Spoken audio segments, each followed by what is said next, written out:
Tell me about your relationship to the Latino community of Delaware. I think we have a good relationship, and one of the things that's different about Delaware than places like Pennsylvania. We're a very small state. The politicians are extraordinarily accessible. We're out all the time, and when you run for office in Delaware, it's not just about going from one TV station to the next. It's really about being out in the community. That means, we also shop. I go to the grocery store by myself. It's not, we don't have a big bubble in Delaware as some bigger states do. So whether it is, just being out in the community, whether it's visits to places like the Latin American Community Center or La Esperanza, which is a community center in Sussex County that provides a lot of assistance to a lot of folks, mainly from Guatemala, who have come to Delaware to work in the poultry industry. I think we have a good relationship. I think we're doing, better and better in terms of trying to reach out. I think, with every group, I think we can always do better. Do you yourself speak Spanish? I spent 6 months living in Chile.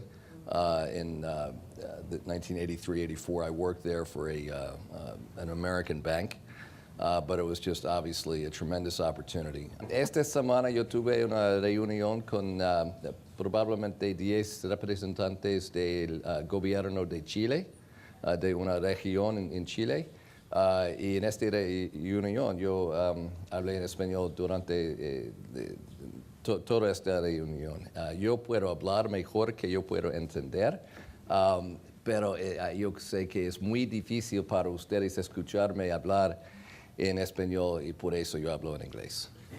Very nice. Thank you. It's incredibly important to me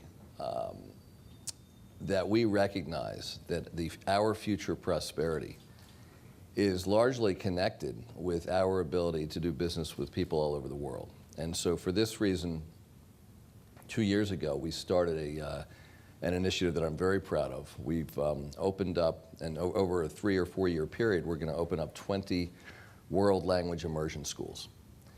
And these are schools within schools where students spend half their school day learning in a different language. And so for this year, we have 850 kindergartners and first graders who are learning science, social studies, and math in either Spanish or Chinese. Speaking about education, you support Common Core, which is really unpopular, deeply unpopular. It is, but it's not really unpopular for very good reason. I think there are two, well, let me put it this way. There are two reasons for pushback against Common Core. I'd say the first is not a particularly good reason.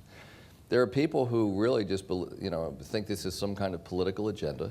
They think it's some kind of federal takeover of the schools, and I can tell you, it's nothing like that whatsoever. In fact, when it started, it was Democrats and Republicans coming together because we wanted to make sure that states and at the local level maintain the control of education. And the implementation is hard. I was actually the co-chair of the Common Core effort a few years ago with the former Republican governor of Georgia, a guy named Sonny Perdue. And we knew at the time that getting states to sign on would be the easy part. The hard part would be making sure that every teacher, in the case of a small state like Delaware, you're still talking about thousands of teachers, that every teacher gets the proper training, support, curricular materials, and the like. And that's hard. And so there are plenty of teachers in Delaware who will say this is great, it's really a benefit. And then there will be some teachers in Delaware and other states who say that they're really not comfortable, they don't feel like it's being implemented well in their school or in their district. I read something that was written by Carlos de los Ramos, who's from the Latin American Community Center, where he talks essentially about the focus of STEM, leaving Latinos behind, Latino children. I read that the majority of the Latinos in Delaware are less than English proficient. So tell me, how do you address the divide? To talk about STEM programs as some kind of standalone thing is really not the way it is. I mean, STEM is integrated. It's part of the school curriculum. And so, that being said, I mean, I think he raises, a very important issue with respect to children who are not sufficiently English proficient. And I think there is a debate about whether the best approach is to continue to teach those kids largely in Spanish, so they're getting the course material while also supplementing that with English, or should you move them more aggressively to primarily English? I don't have the answer to that question, and I think my view is that question should not be answered philosophically. That should be answered based on what works. You've also proposed some highly unpopular taxes on gas, for example. Yeah.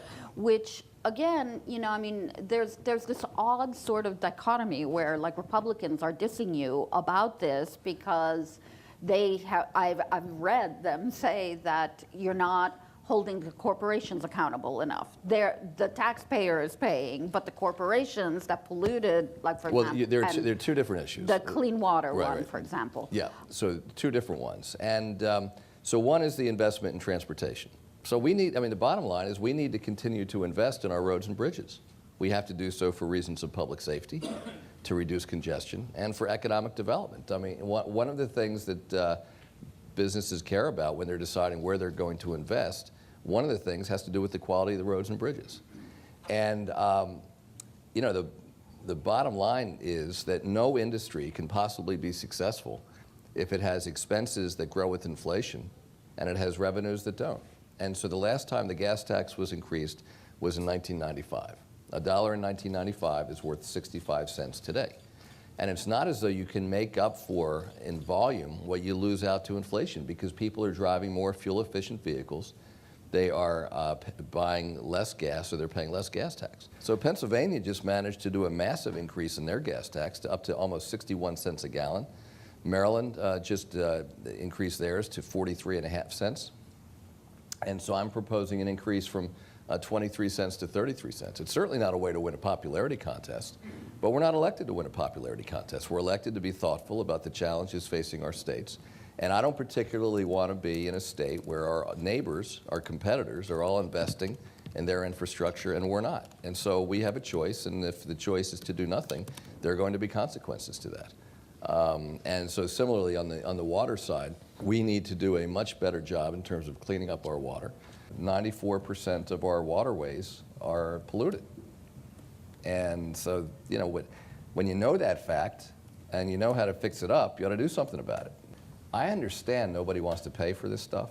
If we don't pay for it, the problems will get worse, and it's going to be not good for quality of life. It's not going to be good in terms of swimming, in terms of fishing, and the like. Or our proposal is basically for a typical house, $45 a year, less than the cost of a bottle of water a week. For a bigger house, probably $85 a year, and then more for industrial properties. And that would generate tens of millions of dollars. As a governor who signed legislation banning discrimination based on sexual orientation, what is your message to states opposing it?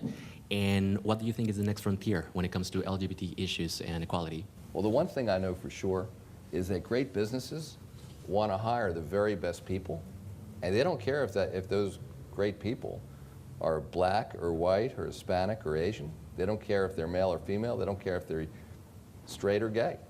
And so, to me, the idea was we're going to be very clear, and we're going to send a message to people throughout the country that, if you're talented and you want to work hard and you want to, build your life and build your career and be with your family in Delaware, we welcome you.